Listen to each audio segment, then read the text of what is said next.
Desde hace meses, Sara tiene la certeza incómoda de que alguien la ama con una devoción absoluta, pero solo cuando nadie más está mirando, porque cada vez que intenta hablar de ello, cada vez que permite que otra persona se acerque demasiado a su vida, ese amor desaparece sin dejar rastro, obligándola a preguntarse si está perdiendo la razón, o si hay amores tan profundos que solo pueden existir en la soledad. Sara Valdivia tenía 32 años y una manera particular de habitar el mundo que no pedía permiso ni atención, como si hubiera aprendido desde muy joven que lo esencial no necesitaba testigos. No era una mujer triste ni apagada, pero sí contenida, como alguien que guarda sus emociones en capas profundas y solo permite que algunas salgan a la superficie cuando está completamente a salvo.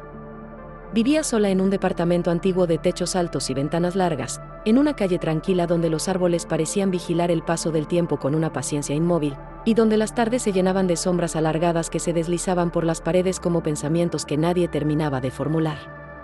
Sara trabajaba como restauradora de libros antiguos en una biblioteca universitaria, rodeada de papel envejecido, encuadernaciones frágiles y palabras escritas por manos que ya no existían.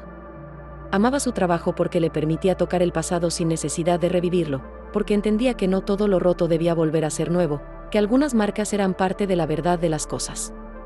Tenía manos delicadas y precisas, una postura ligeramente inclinada hacia adelante, como si siempre estuviera escuchando algo que el resto del mundo no percibía, y unos ojos atentos que parecían demorarse más de la cuenta en los detalles pequeños, esos que suelen pasar desapercibidos para los demás.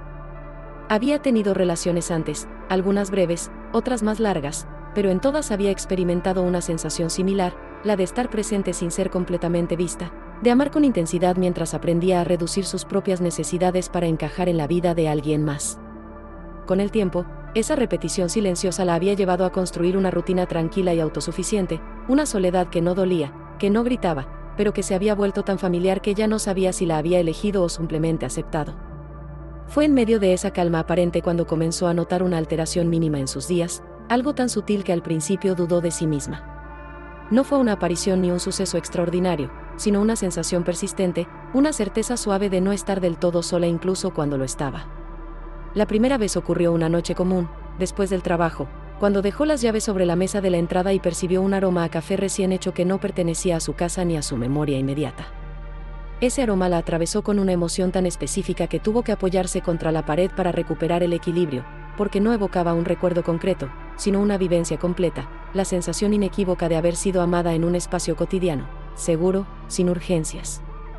A partir de ese momento comenzaron a aparecer pequeñas anomalías, una taza colocada de una forma que ella no acostumbraba, una ventana que juraba haber cerrado, un papel con su letra apoyado sobre el escritorio, con frases simples y precisas, observaciones íntimas que nadie más podría haber hecho.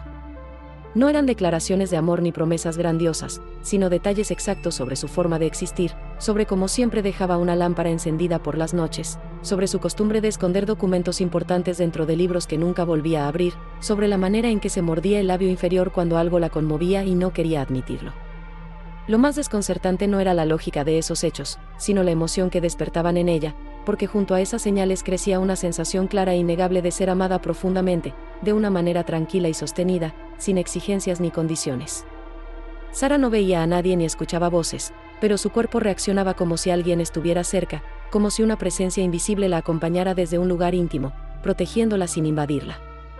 Con el tiempo, comprendió algo fundamental, aunque no supo explicarlo con palabras, porque cada vez que intentaba hablar de ello con alguien más, cada vez que pensaba en comprobarlo, en darle forma racional, todo desaparecía. El aroma se desvanecía, las notas dejaban de aparecer, la sensación de cercanía se disolvía, dejándola con una incomodidad fría y una vergüenza inexplicable, como si hubiera traicionado algo frágil al exponerlo a la mirada ajena. Así fue como aprendió a guardar el secreto, no por miedo a ser juzgada, sino porque entendió, de manera intuitiva, que aquello solo podía existir en la intimidad absoluta, lejos de cualquier testigo. En soledad, esa presencia volvía, constante y silenciosa, acompañándola en sus rutinas, en sus momentos de cansancio, en sus pensamientos más íntimos. Era un amor que no pedía nada, que no reclamaba, que parecía existir únicamente para sostenerla. Poco a poco, esa presencia comenzó a tomar forma dentro de ella, no como un cuerpo ni un rostro, sino como una identidad clara, una energía reconocible. Sara empezó a pensar en él como alguien específico, alguien con una calma profunda y una atención absoluta, alguien que sabía cuándo retirarse y cuándo quedarse.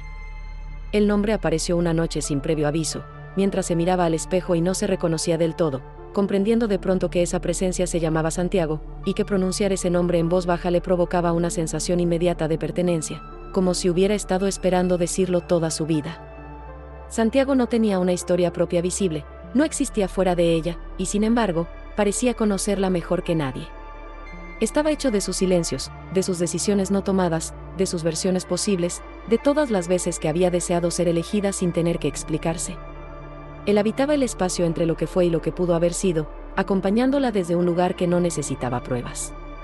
La relación entre Sara y Santiago no tenía escenas ni palabras compartidas, pero estaba construida de una intimidad profunda, de una complicidad silenciosa que se manifestaba en la forma en que ella se sentía comprendida sin tener que hablar, sostenida sin ser tocada.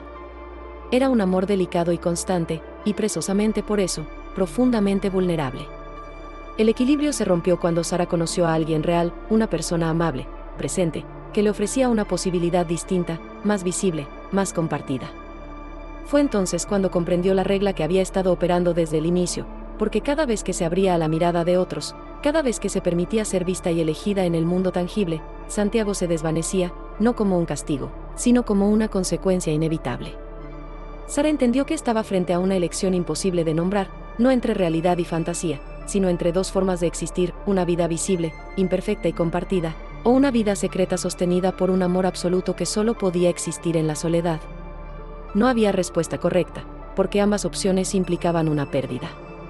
En ese reconocimiento silencioso, Sara lloró sin testigos, comprendiendo que amar a Santiago había sido también una forma de amarse a sí misma en los lugares donde siempre había estado sola, y que ese amor no estaba destinado a durar, sino a enseñarle que merecía ser mirada con la misma devoción con la que había sido amada en la sombra.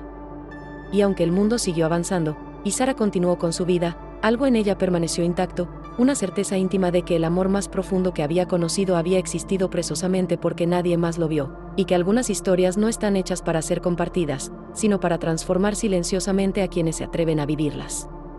Si te gustó esta historia, dale like y suscríbete para más relatos como este. Nos vemos en el próximo video.